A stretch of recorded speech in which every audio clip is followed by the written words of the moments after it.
বেশ, আমার দুধ দোয়ানো শেষ। এবার আমি বাজারে গিয়ে দুধটা বিক্রি করে আসি। যত সকাল সকাল বের হতে পারবো ততই আমার মঙ্গল। গিন্নি, তবে আমি চললাম। যত তাড়াতাড়ি সম্ভব দুধ বেচে বাড়ি চলে আসি। হ্যাঁ গো, সকালবেলায় খালি পেটে এভাবে বেরিও না, দুটো কিছু মুখে দিয়ে যাও। সময় নেই গিন্নি, সময় নেই। বেশি দেরি হলে আমার আবার অনেক লোকসান হয়ে যাবে। উপরন্তু মানুষ ভালো দুধ খেতে পারবে না। সে আমি জানি, ওই নগেন গোয়ালা দুধে জল মিশিয়ে সকলকে কম দামে দুধ বিক্রি করে। সেই জন্যই তো বলছি, কম দামে পায় বটে, কিন্তু ভেজাল জিনিস বারবার শরীরে গিয়ে শরীরের ক্ষতি করবে যে। তাই যত দ্রুত সম্ভব আমার খাঁটি দুধ আমি লোকজনের কাছে বেচে আসি। ঠিক আছে, তবে তুমি এসো, তাড়াতাড়ি চলে আসবে কিন্তু। হ্যাঁ গিন্নি, তুমি বরং জলখাবার তৈরি করে রাখো। আমি এসে দুজনে মিলে একেবারে জলখাবার খাবো। হ্যাঁ গো, এত জল তুমি কি করতে মেশাচ্ছ? লোকজন যে ধরে ফেলবে যে তুমি ভেজাল দুধ বিক্রি করো। তুমি চুপ করবে গিন্নি? সকালবেলায় কানের মাথা কেউ না তো। আমি যা করছি তুমি শুধু চুপচাপ দেখে যাও। কিন্তু এইভাবে কি ভেজাল জিনিস খাওয়ানো ঠিক হবে? এতে যে মানুষের শরীর খারাপ করবে। আরে গিন্নি, লোকজনেরা কম দামে মাল কিনতে চায়। জিনিস ভালো কি মন্দ সেই দিকে তাদের কোনো খেয়াল থাকে না।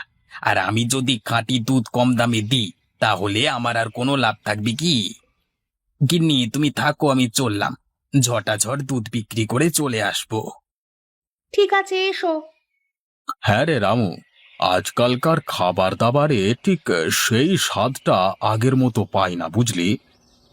তা যা বলেছেন মোড়ল মশাই, আজকালকার যুগে সব জিনিসটাই ভেজাল হয়ে গেছে। যে জিনিসই কিনতে যাই তাতেই কিছু না কিছু ভেজাল আছে। কি জানিস রামু, সবাই তো আর সমান হয় না। এই যেমন খাঁটি দুধ খাওয়ার ক্ষেত্রে আমরা গোপালকেই বেশি ভরসা করি। নগেনের দুধে তো ভেজালে ভর্তি, তাই না? তা যা বলেছেন মোড়ল মশাই, এদেরকে একবার করে শায়েস্তা করলে হয় না? কজনকে শায়েস্তা করবি? শাক সবজি ফল মূল মশলাপাতি সবেতেই ভেজাল। এতজনকে তো একসাথে শায়েস্তা করা যায় না। তাহলে কি করা যায় মোড়ল মশাই? উম, আমি কয়েকদিন ধরেই গ্রামে একটা মুরগি রান্নার প্রতিযোগিতা করব বলে ভাবছি। যে সেরা স্বাদের মুরগির মাংস আমাকে খাওয়াতে পারবে, আমি তাকে নগদ পুরস্কার দেব। কিন্তু মোড়ল মশাই, মুরগি রান্নার প্রতিযোগিতার সঙ্গে যারা ভেজাল মেশায় তাদেরকে শাস্তি দেওয়ার কি সম্পর্ক? সম্পর্ক কিছু নেই, কিন্তু এই প্রতিযোগিতার মাধ্যমে সেরার সেরা জিনিসটা আমি খেতে পারবো। তা যা বলেছেন মোড়ল মশাই। তাহলে তুই আজকে ঘোষণা করে দে, আগামীকাল গ্রামে মুরগি রান্নার প্রতিযোগিতা হবে। ঠিক আছে মোড়ল মশাই, আপনি যেটা বলবেন সেটাই হবে। আমি আজই গ্রামে ঘুরে ঘুরে ঘোষণা করে দিচ্ছি। কি হে গোপাল ভাই, আজকে ব্যবসা কেমন হলো? ওই আগের মতনই, তেমন বিশেষ কিছু না। আমি বুঝতে পারি না গোপাল ভাই, এত কম লাভ করে তুমি সংসার চালাও কি করে? আমার তো ভাই এই টাকাতেও পেট ভরে না। না গো নগেনদা, আমি লাভের চাইতে মানুষের কাছে খাঁটি জিনিসটা বেচতেই বেশি ভালোবাসি। তার মানে কি তুমি বলতে চাইছো আমি লোককে ঠকিয়ে ব্যবসা করি, ভেজাল জিনিস বেচি আমি? আরে না না নগেনদা, আমি তা বলতে যাব কেন? আমি বললাম আমি যা ইনকাম করি তাতেই খুশি। তা তো খুশি হবেই তুমি, যার খদ্দের স্বয়ং মোড়ল মশাই, সে কি আর খুশি না হয়ে পারে? আমার বাবুর সে ভাগ্য তো নেই। হ্যাঁ গো নগেনদা, মোড়ল মশাই খাঁটি জিনিস খেতে খুব পছন্দ করেন। তুমি আবার সেই এক কথা বললে? শোনো শোনো শোনো, গ্রামবাসীরা সকলে মন দিয়ে শোনো। আমাদের মোড়ল মশাই আগামীকাল গ্রামে মুরগি রান্নার প্রতিযোগিতার আয়োজন করেছেন। যারা সুস্বাদু মুরগি রান্না করতে পারে তারা অবশ্যই এই প্রতিযোগিতায় অংশগ্রহণ করো। আমাদের মোড়ল মশাই খাঁটি জিনিস মুখে দিয়েই বুঝতে পারেন, তাই ভেজাল জিনিস খাইয়ে মোড়ল মশাইকে রাগিয়ে দিলে তার কপালে দুঃখ আছে। আর যদি খাঁটি জিনিস খাইয়ে মোড়ল মশাইকে তৃপ্ত করতে পারেন, তবে মোড়ল মশাইয়ের তরফ থেকে নগদ 2,000 টাকা পুরস্কার দেওয়া হবে। শোনো শোনো শোনো। গ্রামে মুরগি রান্নার প্রতিযোগিতা! বাবা, এটা তো দারুণ ব্যাপার। আমি আজই গিন্নিকে গিয়ে বলি রান্নার প্রস্তুতি নিতে। সাবধান নগেনদা, কি বললো শুনতে পেলে তো? ভেজাল জিনিস খাওয়ালে কিন্তু খবর আছে। বড্ড বার বেড়েছে নয়? ঠিক আছে, তোকে দেখে নেব। গিন্নি, ও গিন্নি, কোথায় গেলে? তাড়াতাড়ি বেরিয়ে এসো, আমি দুধ বিক্রি করে চলে এসেছি। ওগো, তুমি চলে এসেছো? এইদিকে আমারও জল খাবার প্রস্তুত। আমি আজকে তোমার জন্য গরম গরম ফুলকো লুচি আর মিষ্টি ডাল করেছি। বলো কি গিন্নি, শুনেই যে আমার জিভে জল চলে আসছে।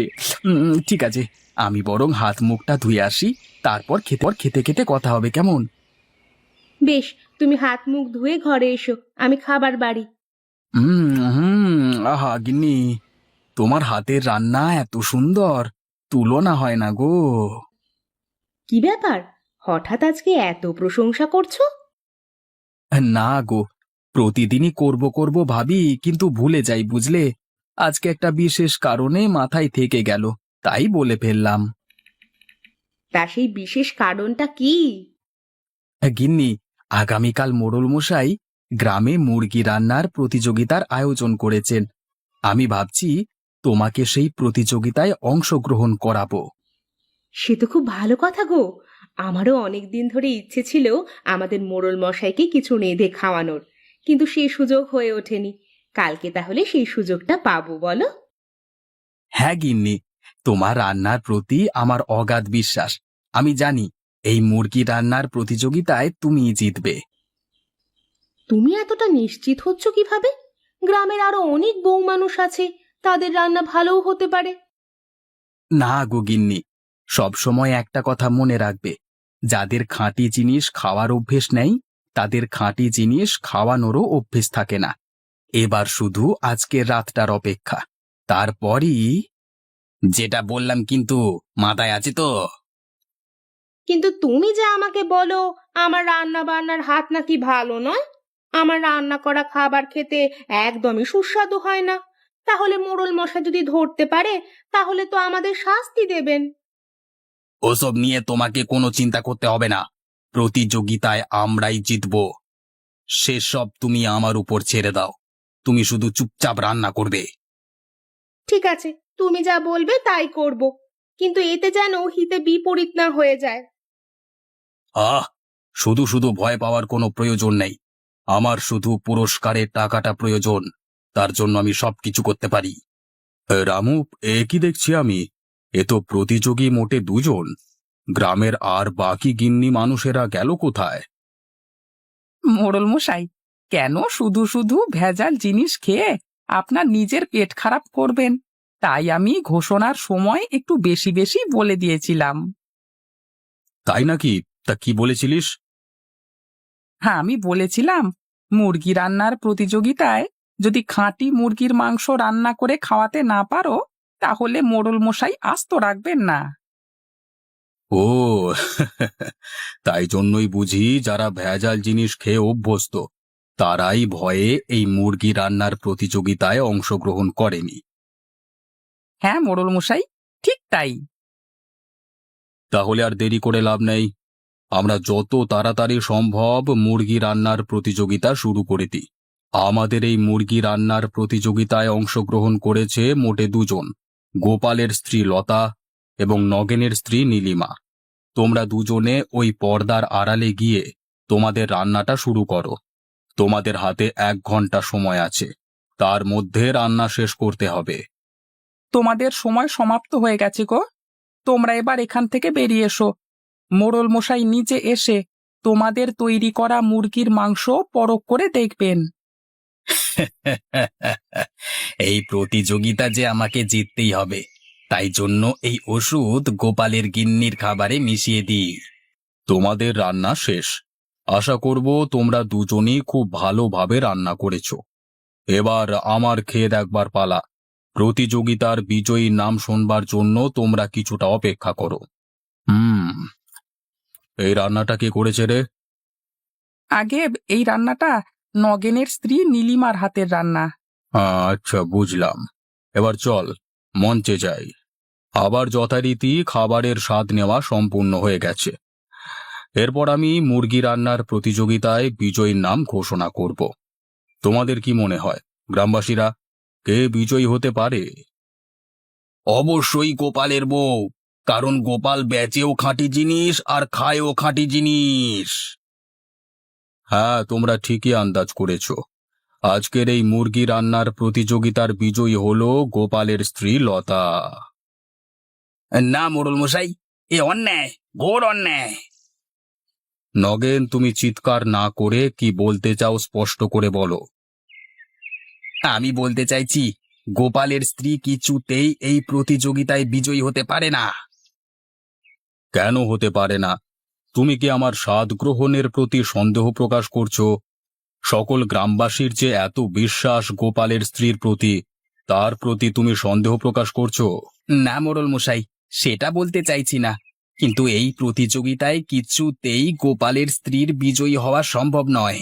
আচ্ছা বেশ, তোমার যখন এতই সন্দেহ হচ্ছে, তখন তুমি না হয় গোপালের স্ত্রীর রান্না করা খাবারটা একবার চেখে দেখো। রামু, গোপালের স্ত্রীর রান্না করা মাংসটা নিয়ে আয় তো। নাও নগেন, তুমি একবার পরখ করে দেখো তো আমি ঠিক বলছি কিনা। ওরে ওরে বাবা রে, এ তো অনেক ঝাল হয়ে গেছে। আমার অতটা ওষুধ মেশানো উচিত হয়নি। ওরে বাবা, আমাকে কেউ এক গ্লাস জল খাওয়া রে বাবা। তাহলে তুমি নিজের মুখে স্বীকার করলে তো যে তুমি গোপালের স্ত্রীর রান্নায় ওষুধ মিশিয়েছিলে। যদি সত্যি না বলো তাহলে জল পাবে না। হ্যাঁ মোড়ল মশাই, মিশিয়েছিলাম, আমাকে ক্ষমা করে দিন। আমি আর জীবনে কোনোদিন এরকম কাজ করব না। বেশ, এবারের মতো ক্ষমা করে দিলাম। এর পরের বার যদি তুমি কোনো রকম বেয়াদপি করবার চেষ্টা করো, তাহলে তোমাকে এই গা ছড়া করব। কথাটা মনে থাকে জানো। মা লতা, তোমার পুরস্কারটা তুমি নিয়ে যাও মা। লতা মা, এবারের প্রতিযোগিতায় তো তোমার হাতে রান্না খাওয়া হলো না। তুমি কিন্তু আমাকে মুরগি রান্না করে খাওয়াতে ভুলো না যেন, হ্যাঁ? আপনি কোনো চিন্তা করবেন না মোড়ল মশাই, আমি কালকেই আপনার জন্য মুরগি রান্না করে আপনার ঘরে পাঠিয়ে দেব।